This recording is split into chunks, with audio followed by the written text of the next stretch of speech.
બોર્ડની પરીક્ષાનું કાઉન્ટડાઉન શરૂ. 2 અઠવાડિયા અને 5 દિવસ બાકી. 19 દિવસ અને 19 રાત બાકી. 456 કલાક બાકી. બોર્ડમાં અભ્યાસ કરતા દરેક વિદ્યાર્થી માટે અત્યારની દરેકે દરેક ક્ષણ અતિ મૂલ્યવાન છે અને બધા જ વિદ્યાર્થીઓ આખરી સમયની તૈયારીઓ કરી રહ્યા છે. અને જે વિદ્યાર્થીઓની દરેક તૈયારીઓ બાકી છે તેમણે પણ ગભરાવાની જરૂર નથી, કારણ કે પરીક્ષાને હજી પણ પૂરતો સમય છે અને આટલા સમયમાં કાળા માથાનો માનવી ધારે તે કરી શકે છે. કેવી રીતે કરશો તૈયારી? વાંચવા માટે કયો સમય યોગ્ય? વાંચવા માટે સાનુકૂળ સમય પસંદ કરવો. શાંત જગ્યાએ કરવું વાંચન. વિદ્યાર્થીઓ માટે સવારનો સમય વાંચવા માટે હિતાવહ હોય છે, કારણ કે સવારે મગજ પૂરતી ઊંઘ બાદ ફ્રેશ હોય છે અને રાત્રે વાંચ્યા બાદ પણ પૂરતી ઊંઘ લેવાથી મોડી રાત્રે વાંચેલું સરળતાથી યાદ રહી જતું હોય છે, જેની પાછળ વૈજ્ઞાનિક કારણ પણ છે.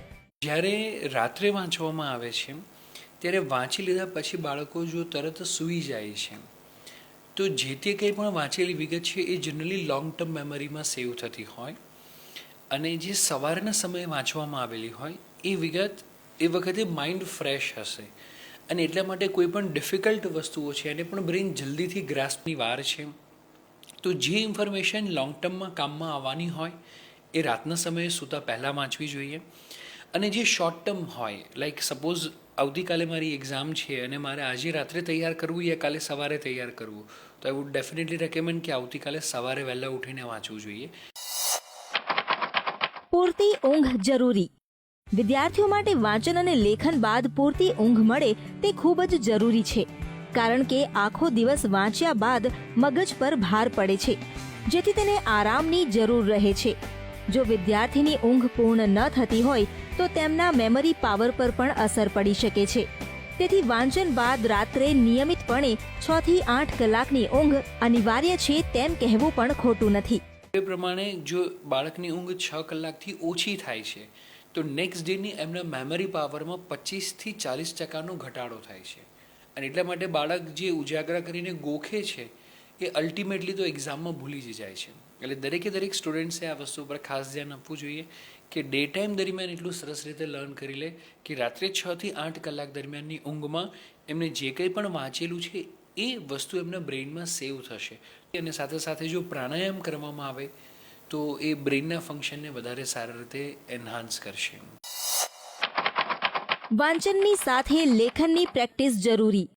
પરીક્ષાને જ્યારે ગણતરીનો સમય બાકી છે ત્યારે વિદ્યાર્થીઓને વાંચનની સાથે લખવાની પ્રેક્ટિસ કરવી જરૂરી બની જાય છે, કારણ કે મગજ અને આંગળી બંનેના તંતુઓની સાથે કાર્ય કરવાની પ્રેક્ટિસ પણ જરૂરી છે, કે જેનાથી વિદ્યાર્થીઓ પોતાના વિચારોને કાગળ પર સરળતાથી ઉતારી શકે. એ તમારા બ્રેઇન અને તમારી ફિંગર સાથેના જે કનેક્શન છે સ્ટ્રોંગ થવા જરૂરી છે. એટલે તમે જે કંઈ પણ વિચારો છો તે લખાવવું ખૂબ જ જરૂરી છે એક્ઝામ્સના પોઈન્ટ ઓફ વ્યૂથી જો જોઈએ તો. અને એટલા માટે આઈ વુડ રેકમેન્ડ કે હવે છેલ્લા મહિનાની અંદર જેટલું રાઇટિંગ પ્રેક્ટિસ કરવામાં આવશે એટલો બધા સ્ટુડન્ટ્સને વધારે ફાયદો થશે.